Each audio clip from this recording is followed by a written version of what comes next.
Good morning.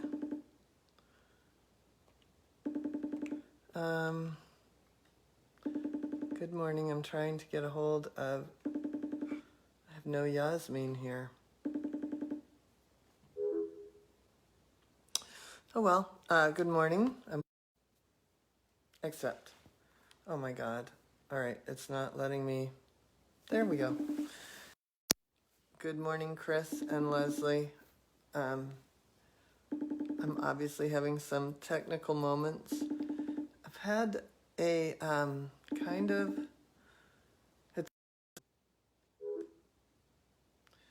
I don't know why it's not working, but it's not.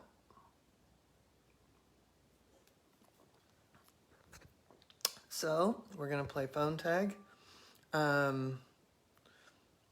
can try one more time for the FaceTime. Otherwise, what I'll do is I'll just have to get on Facebook on my iPad. There we go. Oh yeah, there we go. We're connected now. A miracle. Praise the Lord. Okay, why can't I see you? I only see myself. I only see myself too. That's all right, we can talk. Good morning, yeah. Shannon. All right, we'll just talk. You can't give me a little signal, though. It's paused for some reason on your end. It's weird. It could be. Should I try and call you back? Oops. I guess so. All right, so we're playing phone tag, and we'll figure this out. But anyway, for those that are new to me,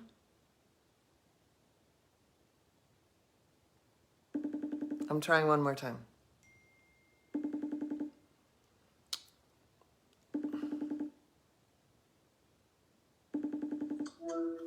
Okay. There she is. Okay. It's just really fun. And you've got like, you had a halo there. Your crown chakra's all lit up. Yeah. Anyway, good morning. I'll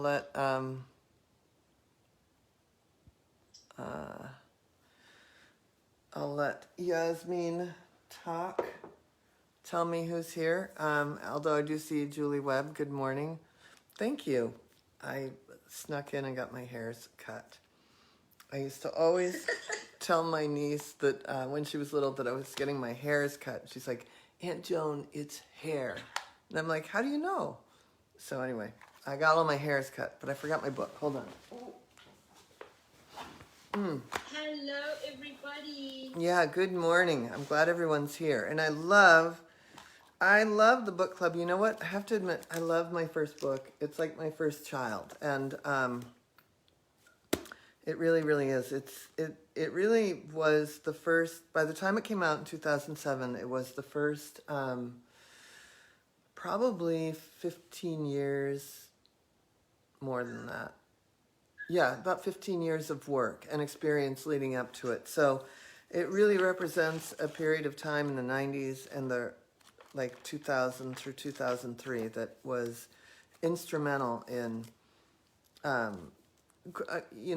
in helping a lot of people. I helped a lot of people through this work. This work helped a lot of people and animals, mostly animals, but the people had to make the shift. So some of these stories are just, I love them so much, I can't even tell you. And I get very nostalgic about it. But who's here, Yasmin? Oh, we have so many. Everyone's loving your hair, Joe. Oh. Me too, Thank including. You. Thank you. Chris Houghton Wilson is here. Leslie Williams is here. Shannon Myers, our favorite is here. Mm-hmm. Julie Webb, our second favorite is here. Mm-hmm. Arpita, this was, I hope I'm saying that correctly. Sandy Hart Groomer is here. Hi, Sandy. So lovely to see everybody. Yeah. And to talk about the book today. I'm Definitely. so excited. Okay.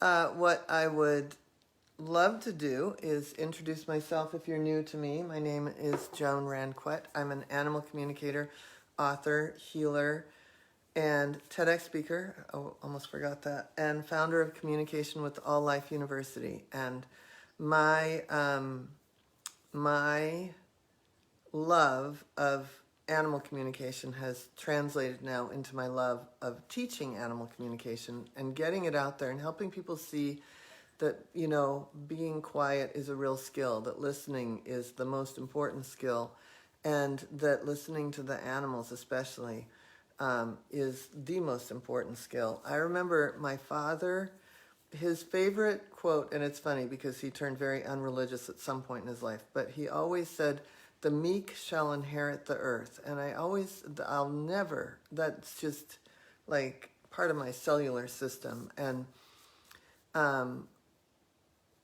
the, you know, that alone is, we're part of doing that, of helping the beings that have no voice get a voice, and sometimes that those beings might be even, you know, children who are not speaking. But for me, to empower others, which is my mission, to empower others to connect deeply with all life so that together all of us can give voice to those who can't speak for themselves. I have hay in my glasses. You know, we're going to heal the planet. And what the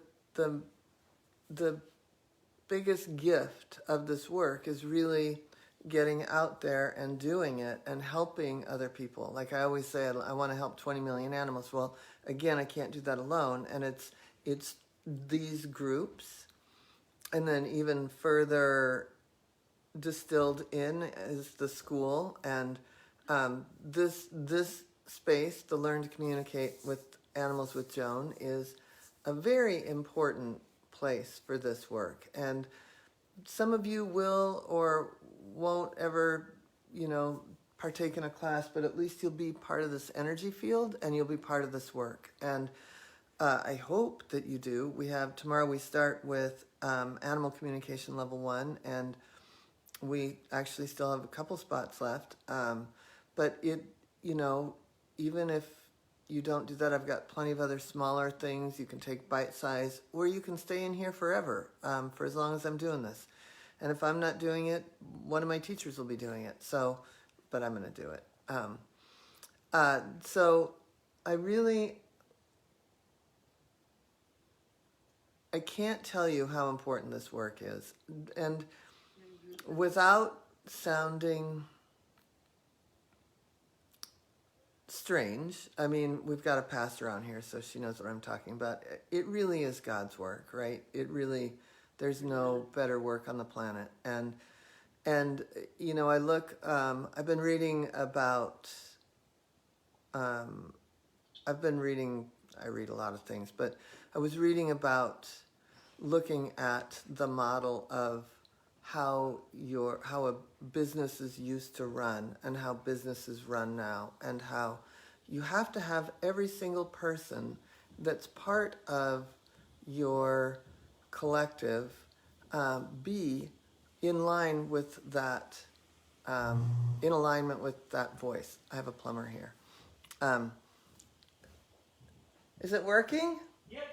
Yay! Okay. All right, you have a good day. All right, thank you. You too. It'll take about a half hour for you to get hot water. Okay, great. I'm busy, so that's perfect.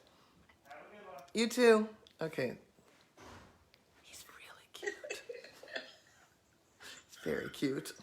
Anyway, so I love this. This is getting real with Joan. yeah, the cute plumber was here. So anyway, let's see. So oh my God, I lost my train of thought. Cute plumbers, hot water. I'll have hot water. We were talking about God's work. This is really the group. So the group of people that I have right now, you know, when I think about the idea that what I want to do is help 10 million animals, 20 million animals, to make animal communication normal. In the old days, my way of doing that was to be the animal communicator, and now it's the school, and it's helping everybody else be out there doing it. And what's funny is almost everybody on my team is either just the biggest animal lover or has the same desire to help on that level. And that's what holds up the school, is that right now, I've brought on this person or that person to help in the back end of things, and the back end is as invested in helping as the front end. And when you have that, that's when heaven and earth come together, and we can make a big change. So I feel really committed to this work, and I feel like I have a team of people like Yasmin. You're committed to this work. Yep, absolutely. Yeah. So it's been a really fun realization for me how much it's just we're moving as a movement, and that's all I have to say about that. So anyway, I want to talk about the book, and are there any comments before I get started? Does everybody else have a cute plumber?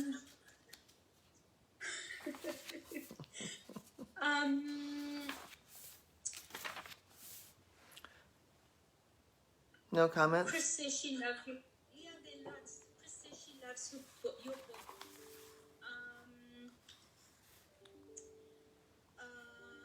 Tony Black says it's very healing. Thank you. Chris says getting quiet is huge and so healing.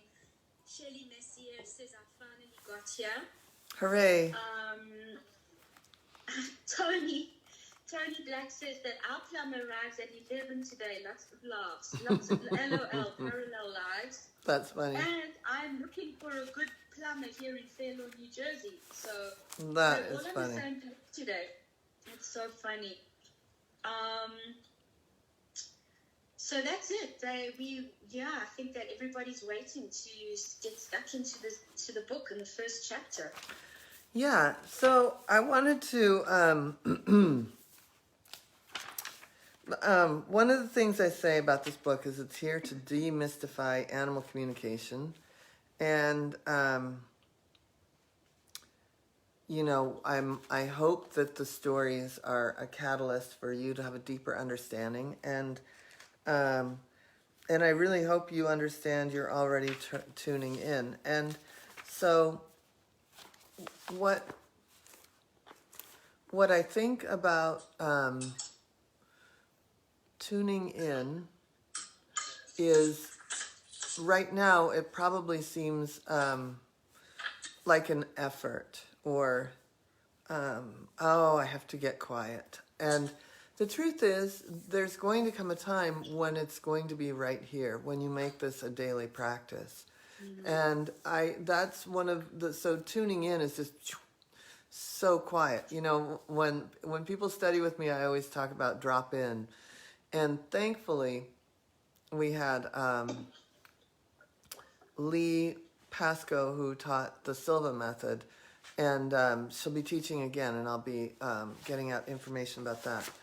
But the beauty of the Silva method was it gave words, instruction, structure to something that I just kind of naturally learned how to do, which is to drop in deep. But the truth is, if you are dropping in deep on a regular basis, tuning in quickly is a snap. And I'm sure that Julie and even Chris and some of the people, Shannon, who have been studying with me for a while, are probably starting to notice that. I would bet that. And we'd have 3 different levels here, because Shannon started classes in 2004, went through my program in 2008. Julie's the more recent, is probably halfway through, and Chris is the more recent. So I would love for them to put in the comments what it is for them to get quiet, what level they feel like they are. But one of the reasons that this first chapter, Decoding Animal Communication, is so important is because I wasn't born this way. And again, looking at this whole idea that tuning in or dropping in, whichever it is that you do, is the first skill set in order to do this. Then it just proves that you have to. It is something that we build the muscle for. We build the muscle for meditation. We build the muscle for telepathy, and so I think for those that are just coming to this. It's really important to understand that, because the more you understand that this is a skill set, and it takes practice and verification. Verification really helps the muscle, and verification in a structured setting. I don't think that verification on some website is, a page is a good idea. You really need that feedback, like we do it in the master class, or the feedback you can get here, where it's like we're going to go in and say, yeah, Delilah does that, no, Delilah doesn't do that. But the fact of the matter is even for the best, most natural animal communicators, sometimes it's a struggle, and it's a struggle because you can't get quiet, or you doubt yourself, and that is just such a common thing. So, but it's worth really looking at, because you're doing it all the time, whether you like it or not, and so then it becomes a matter of really shifting your perception that I'm actually contributing to how my animal is behaving, and how can I make that better for them. So that's a big question. Is anyone commenting? Yeah, that's so beautiful, Joan. It really is. I think it's so important to emphasize that. I just feel it so strongly. I agree with you. I want to read here for you. Chris says, I have noticed that I'm able to drop in sooner. I have a place I go to, and I'm there. That's awesome. And I'm there, Yeah. And Sandy says, amazing. One of the times I read it, she said she's read your book so many times. Oh. And then a second comment, she said, one of the times I read it was when my pug was recovering from a serious surgery. He was resting on his bed while I was reading the part about getting quiet and the meditation process. During reading this, I suddenly got images of my pug from his perspective, of him hooked up to so many machines. It was huge, capital HUGE. I have never purposely tried to do this before, and it was a mind-blowing experience. That's awesome. Yeah, that is amazing. Beautiful. Yeah, so it is that quiet space. Yeah, and Sandy's just joined, so it's a big program. So she definitely would have, that dropping in is an important beginning for her now. What did you about, Yasmin? Just also, Julie Webb says, re-dropping in, my years of centering prayer helped, but I'm still learning to recognize the difference between the feeling of my thoughts and the animal's thoughts. Joan is right, no substitute for more meditation and more practice. Absolutely. And the difference of, I love that so much, Julie, and I'll get to Chris in a minute. I think like the centering prayer still has, it can have a neutral, but it has a little more of an intention, whereas neutral is so important, and that's what's going to expand the intention down the road. So I think when you have a layer of neutral, and then add on the centered prayer, that's going to be some magic. What did Chris say? Chris says, the feedback is great and amazes me every time.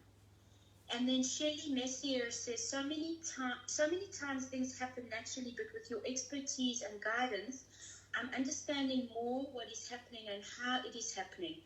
I did not realize, and how it is happening, I didn't realize was happening before. I found this so encouraging and enlightening. Yeah. And you know what, Shelley, the Become thing aware of about it. what you're saying is we all naturally have these experiences and then we push them off and like, that's a coincidence. Oh, he didn't really say that.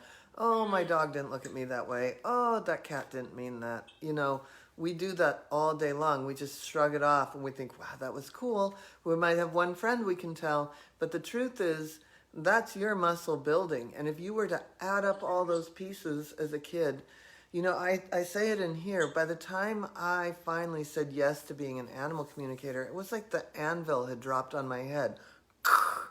I'd had 50,000 opportunities prior to that to do this. I mean, literally like 6 years before, 4 years before, an animal communicator in '88 said, you could do this. I'm like, no, you have the gift. You have the gift. No, I was doing it and I didn't realize it. And the lessons got harder and harder and harder and harder until I said yes to this. And in a funny way, if you're here, well, and I'm gonna sound kooky, although Julie will get it, I know Shannon will get it, I think Chris and Sandy will get it. It's like there is a moment where you do feel like you're not like, I'm not saying this from an ego standpoint, but like that we're chosen to do this. And once you start saying yes, the doors keep opening and opening and opening. And that's not, the reason I say this isn't, I mean, someone else was chosen to work with children. Someone else was chosen, or your soul's karma has added up that this is what we're doing. But this is what is here in front of me. And the more I said yes, the more doors open for me. And I know that's going to be your experience too. And sometimes there's like a, wow, I have to learn this lesson now, or that kind of hurt, or that didn't go as planned, or uh-oh, I don't think I did as well as I could have. And then we have community. So that's, you know, if you're saying yes to this, keep saying yes, in whatever way that means. So, like Shelley was saying, the things that were looking like she was doing naturally are actually telepathy, and the sending and receiving of information, the subtle language of feelings, words, and pictures. And I always say that we've all been doing this for a really long time. And I also want to say telepathy knows no time or space. So the majority of my work consists of sitting in my office doing a phone session while still wearing my riding clothes. That was my world. I'd ride in the morning and talk to animals all day. Shannon remembers. And now I hike, or I'll get back in the saddle. Hike and ride in the morning and then do this, or start classes at 11 almost every day of the week. Or I'm overseeing who's teaching and who's teaching what. So, yeah, there's this is something that, even if it's something you want for yourself and your own home, this book, this group is really helpful. And again, we have all different levels you can continue to work on to get better and better and better at it. But this is really a great space to be doing this.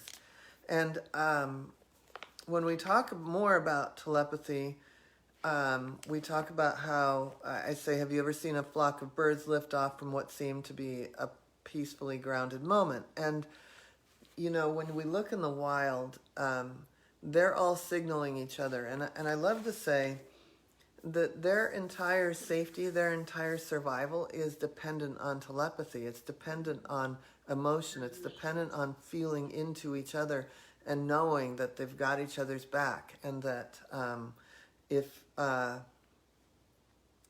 or one of them signals, we got to go, and the signal is imperceptible. I mean, it's like you see, you know, no one said, "Oh my God, look out!" It's like, uh-oh.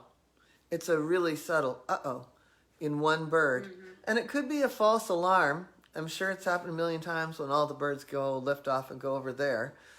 Plenty of false alarms, but you know, that's how it works. And that's how our household works. And that's why, you know, telepathy in its most little teeny form is me sending a picture to my dog of, you know, come back.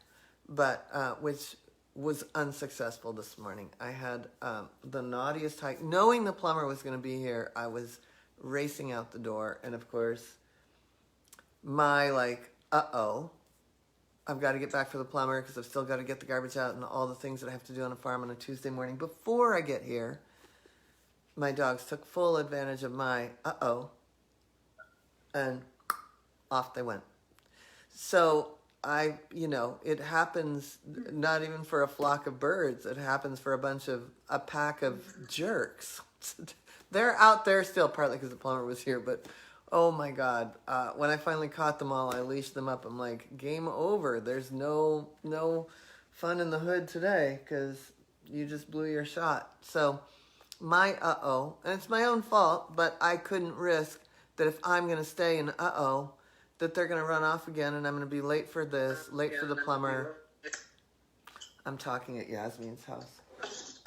But does that make sense? Because that's actually the best description. That's the best example of telepathy at work. I'd love to hear if anybody else has that moment where, like, you know, you feel a little bit of pressure, like I've got to get home. I've got to make this hike faster than I normally do. And they're like, oh, free for all. Run? Did you say run? I'll run. I'll run fast. Because that's telepathy in your own home. Or you come in and you've had a bad day and everything just boom, boom, boom, boom, boom, boom, boom.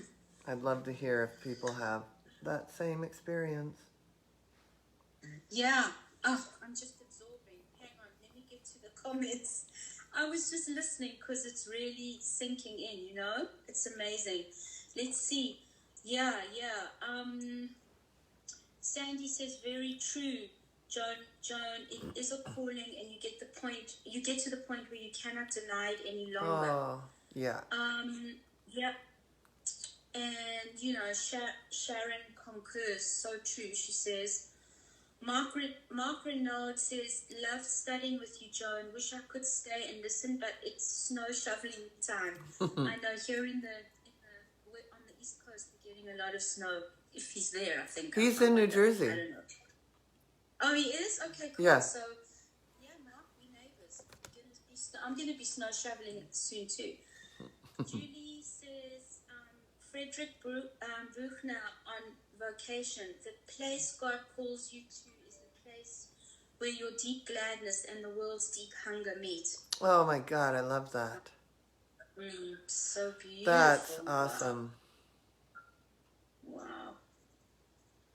Shannon says, I used to ride every day, still talk to animals, but need to ride more. I love helping out with your school and being a teacher trainer now. My animals have benefited more than I can say over the past 17 years since I met you. Forever grateful for your teaching this work.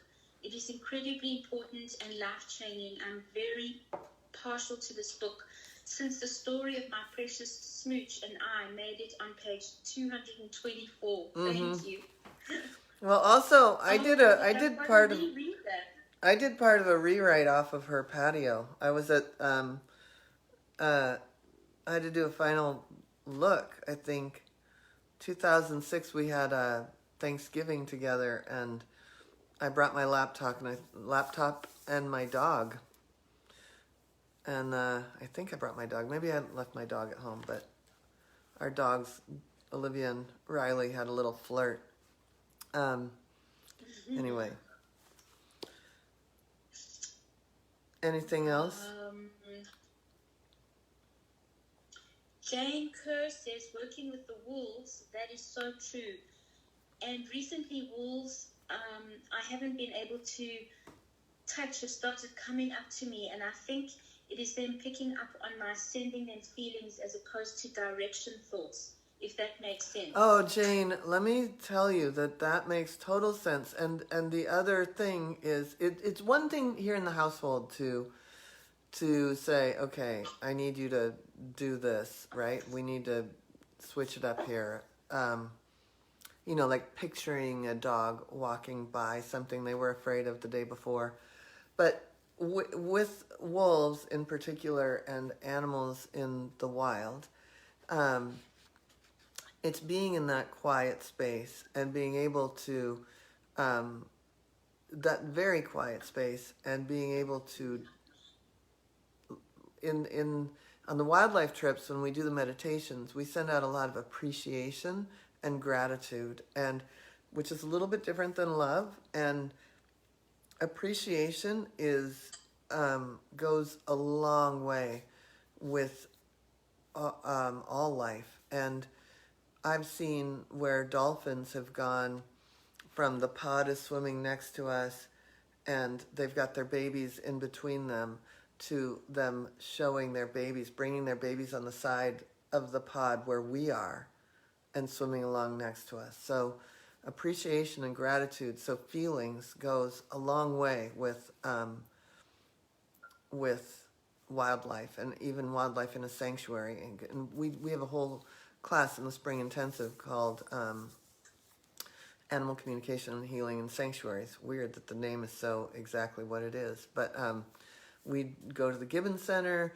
We have had wildlife come here. I used to go to Sarve Wildlife Center outside of Seattle. So, we work it's a different vibe, but yet there's enough domestication that there's not domestication, habituation, that you can sneak some words in, but it's different. It's definitely different. Yeah. And anything else, Yasmin? Because I asked a big question about if people notice in their home when they are feeling a certain way. I was feeling rushed, which rushed my dogs and made them scatter like bunnies. Yes, interesting. Chris says, yes, that happened with Gertie, my goat. I was running late to work and she busted a move out the gate. I had to get cookies and still toyed with me. And she still toyed with me. And, I'm interesting from Astara, from Soul Psychic Nurse says, I'm always using telepathy at work, but with people. Usually the children I work with image and sending feelings, especially when the child is nonverbal. That's beautiful. And that's interesting. Cindy Skalski says, I'm sure like me, when hiking with my dogs, I'm anxious and feeling rushed. My doggies just want me to calm down and relax. So of course they take me off in opposite directions. Yeah. But by the end of our hike, I'm much more relaxed and really doesn't matter if we are late anymore. Yeah, we were fine by the end, but we had a moment. Yeah. Yeah. And Loretta says, I have a dog that does not enjoy riding in the car and usually goes where I can't see her when I leave the house. I've been home shopping and my offer on one was accepted. Hooray. When I had to meet the house inspector yesterday, for the first time ever, she wanted to come with me. Wow. She got that we were moving. I had to explain to her that it wouldn't be for a few months. Wow. So I talk in this book too, where I say animals communicate telepathically with each other. When they're tuned in, of course, they're all given voices, which can be used as signals to one another or to us. So you know the difference between your dog's bark and your dog's meow. I'm at the point where I know the difference between different sounds with ravens. Chris has heard the raven say hello. But when I lived outside of Carnation, I even could tell, outside of Seattle and Carnation, I even could tell when we would have I would hear a certain sound from the raven, and I know that a hawk was nearby, and to put the cats away. I would know that a coyote was nearby or an eagle was nearby. Those ravens knew everything, and literally, like, it would go from like birds tweeting to a sound that the raven made, and it was like a vacuum. You couldn't hear a thing. And then all of a sudden an eagle would fly through. And then once the eagle was gone, the tweeting started again and the ravens went about their business. But, you know, so it's fun that telepathically, and then we start to really like know the difference between that bark of, there's a dog outside, or who's that guy? So you start to know the difference of barks, you know the difference in meows, and so part of it is, really listening on a deep level, but also including telepathy, and that's, we really know our animals, and the more we trust in that, the better we are. So animal communication doesn't have to be this thing that's out there. It's something we're doing all day, every day. And so that is definitely a very big part of this book. Does anyone have any comments on that? Any more comments? Yeah. Carla. That one says single that bark. apart Wait, from hold on, Ranquet- hold on. That one single Yeah. bark that Abby just did is let me in. She'll do one single bark if she's like had enough out in the fairy room. So that's funny that she just did that. Not two barks, it's one. Anyway, but if there's a dog walking down the street, that's about 4 barks. But go ahead.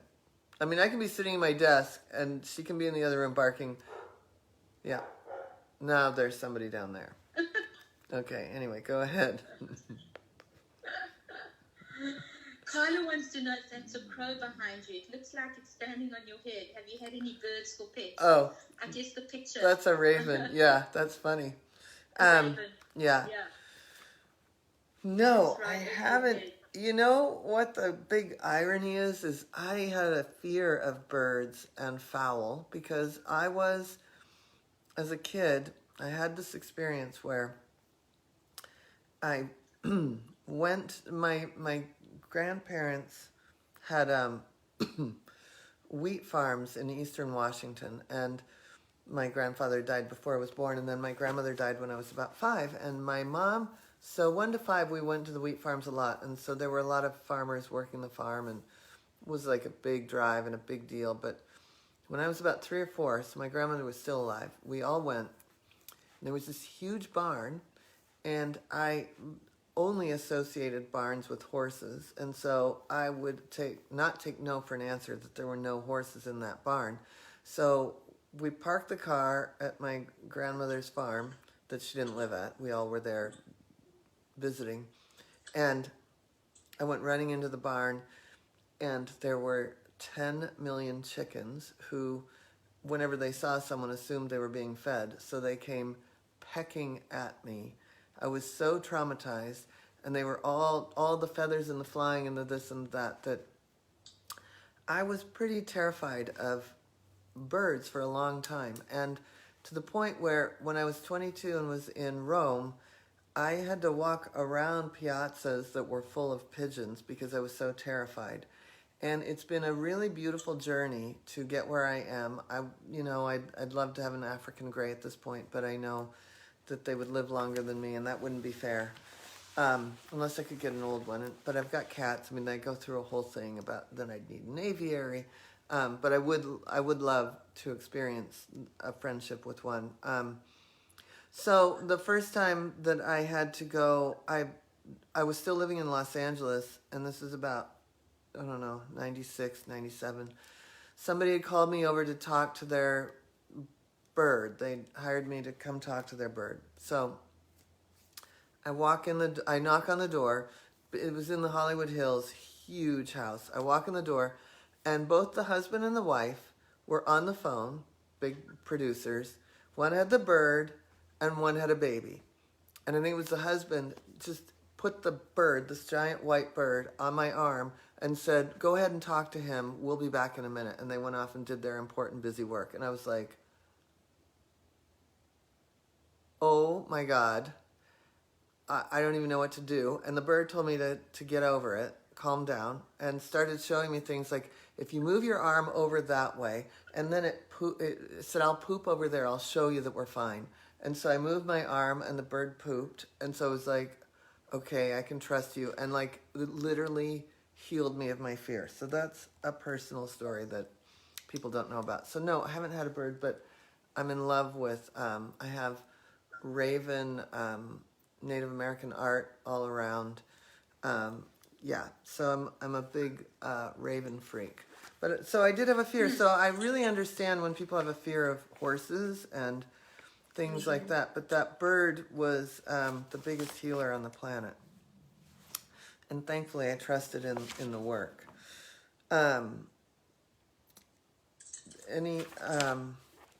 So one of the other things I wanted to really talk about in here is that I talk about one mind and really getting that is one thing that we can really get into when we can get into that sense of one mind. Like even that story I just told of that bird.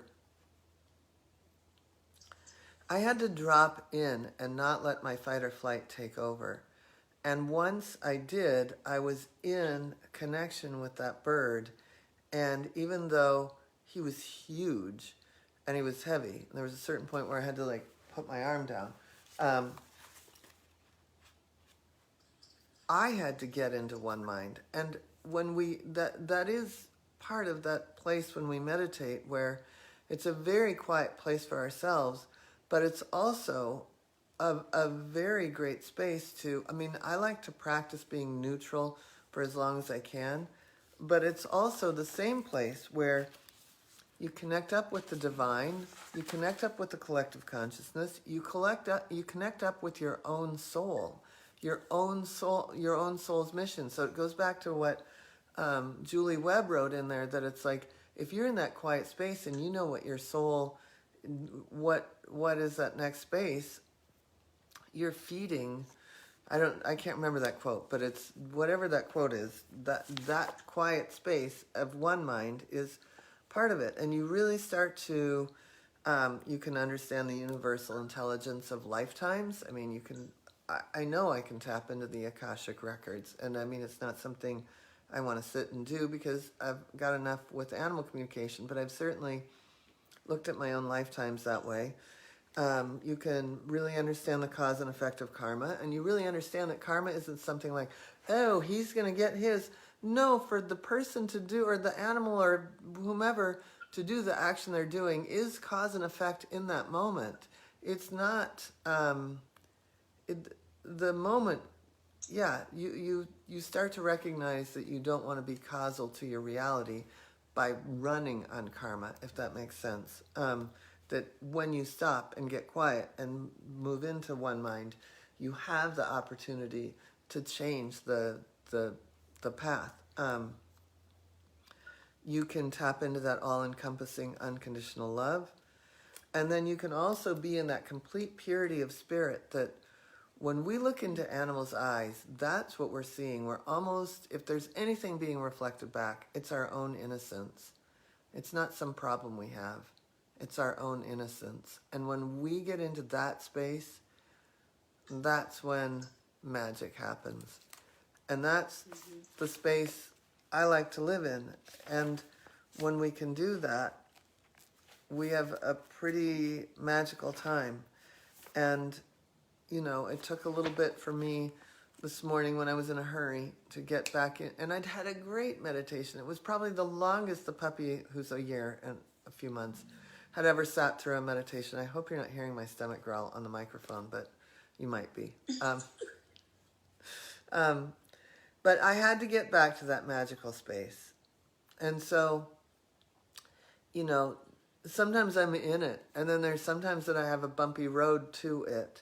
But that's the place that our animals bring us. And that's where, I don't know about you, but that's where I want to live. And I have a feeling you want to live there too because you're here. So, anyway, Any more questions, comments, observations? Let's see.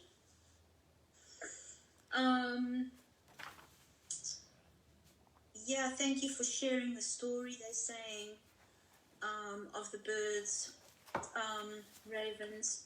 Robin Leslie says, if wild animals show up unexpectedly, do they have a message for you? I was hiking the other day and an ambulance went by and a group of coyotes started howling on the hillside I was standing next to.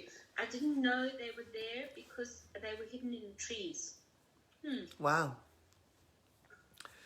That's kind of mysterious and magical. I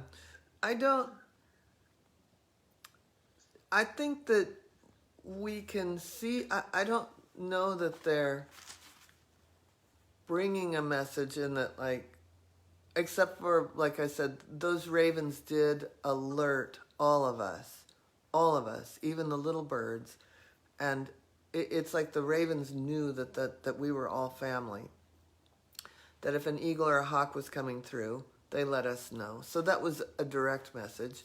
I think that there's, through indigenous cultures, we have come to understand certain things as messages. And so in many ways, yes, you could take it as a message. And I think that coyotes just love to howl when they hear ambulances. But I also think that that could have been a great alert for you. I tend to think of coyotes as also very much about family, and so it may be a message about your family. And they certainly have an ability to have kind of like in under disguise there, like they were disguised amongst the trees. So they have a way of being quiet, and then they can shapeshift, I guess, if you will. So maybe there's a place where you're able to shift, or your family has a lot of importance to you, which I know it does.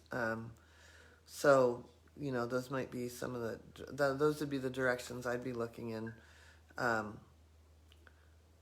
And I know at night we hear them here almost every night, and I love to hear them. I love to hear that they're out there and having their own community and their own fun, that they connect up with each other, that they find each other. So, yeah, I wanted to talk about this last little bit. It says a matter of interpretation. And one of the most important things about that matter of interpretation is when you are doing readings, this is the value of being neutral, is the more neutral you can get, the more able you are to be able to understand another. So we come with complete compassion. We're not judging, and we're not coming with our filter. So our filter would be our experience. And the more you can get rid of that filter and be super neutral, the more you can be available to what the other is really saying, and how you can help maybe their human companion shift their perception and make the world better for them. So that's really the most important value of getting neutral. It's like, well, we can connect up with the universe, but we can also really get so quiet that we can help a troubled soul. And so without projecting or injecting our own stuff. Joan, I just want to give you a time check. It's almost 2, and I know that you're going Oh, I to have go and class. teach, right? Yeah, I have class. Yeah. What time is it? It's 1:55. Oh my God. 1:54 now. Okay. My time. Yeah. All right. That was really fun. I'll see you all next week. And then Julie's our guest in a couple of weeks, so that'll be really fun. So I will see you all next week, if not sooner. Who knows? Maybe I'll pop in this week. We've got a lot of fun things coming up. We've got the Healing Summit with the Gentle Barn on February 6th. We've got Animal Communication Level 1 starts tomorrow. We've got a little virtual retreat coming up. And of course, it's not too soon to start thinking about the spring intensive, which will again be a hybrid. So people that I think they're going to be here in my house need to let me know. Chris and the rest of you, yeah, if I would love to see you. So spring intensive, don't And forget. yes, I just wanted to say thank you to everybody for being so engaged in the comments. There's just so many beautiful comments. And, Yeah, you know, just continue to comment. I'm going to be monitoring them. And Shannon Myers, who is also such an unbelievable person on Joan's team, yeah, Shannon is on this amazing. thread also. And she can answer any of your questions to do with Joan's upcoming programs that she just whizzed through so quickly. Yeah, But Shannon will answer any of your questions. She's just there for you to do exactly that. And I'll be checking the thread. So if you've got anything more to say, just yeah. continue. We And if love you have more the to say conversation. about what we talked about here, I would love. I will check in. Usually, I get on Facebook. I have elves that do a lot of my posting. I set up my posts, but the elves do the work. Yasmin and Marissa. But I check between classes, and I'm teaching all day today. I have a moment to check between classes, and then I have usually about 8 o'clock at night after the farm has been fed and I've been fed. I get on Facebook for a few minutes. So I'll get on twice today. So feel free to keep sharing. Thank you.